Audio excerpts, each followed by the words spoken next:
Welcome to busygram.net, ang YouTube channel na nagbibigay kaalaman at latest na balita saan man sa mundo.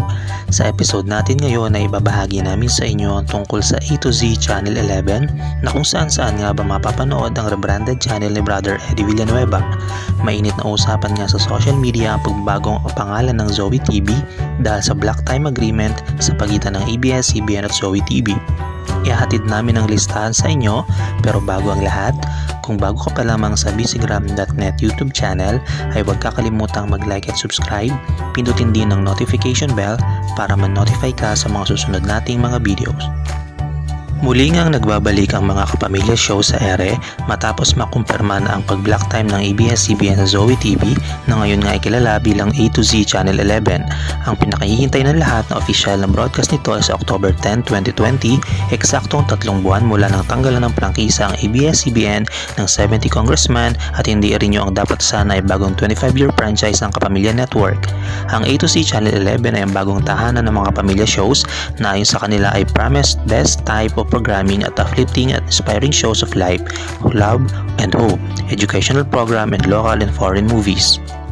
Bukod nga sa mga kapamilya shows ay magpapalabas din ng A to Z Channel 11 ng mga shows mula sa Christian Broadcasting Network or CBN, Knowledge Channel at Light TV.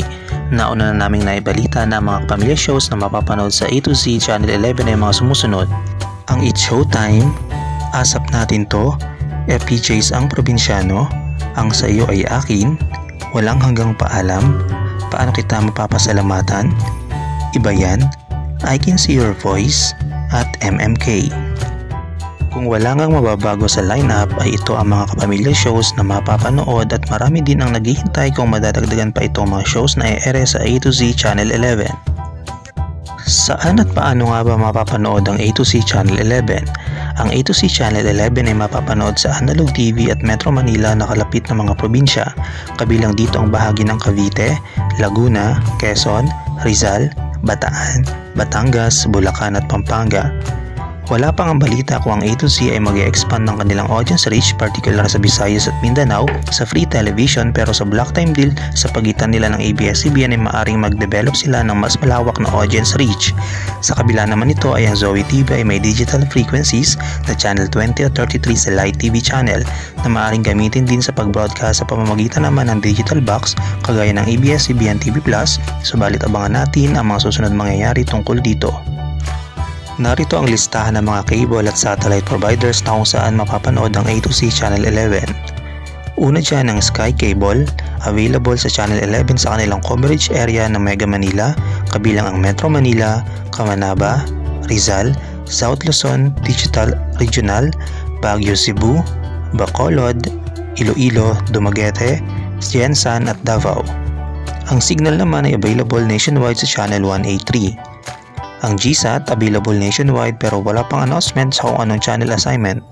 Ang satellite available nationwide pero wala pang announcement sa kung anong channel assignment ang bibigay sa A to Z Channel 11. Cable link available sa Parañaque at Las Piñas na mapapanood sa Channel 77. Sun Cable Rizal available sa Antipolo Rizal sa Channel 5. Alabat Catb, Alabat Quezon available ang Channel 27. Atimonan Catb System, available sa Atimonan Quezon at mapapanood sa Channel 67. Baywatch Cable TV Network, available sa San Nicolas and Bay, Laguna, available sa Channel 71.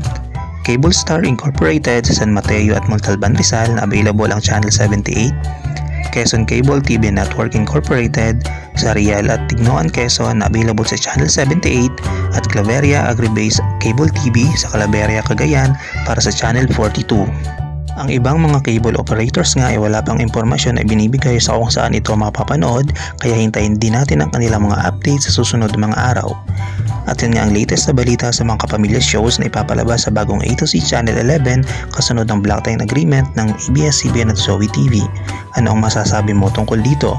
I-comment mo lang inyong opinion sa comment section at huwag din kakalimutang mag-like at subscribe sa busygram.net YouTube channel at pindutin din ang notification bell para ma-notify ka sa mga susunod nating mga videos. Salamat!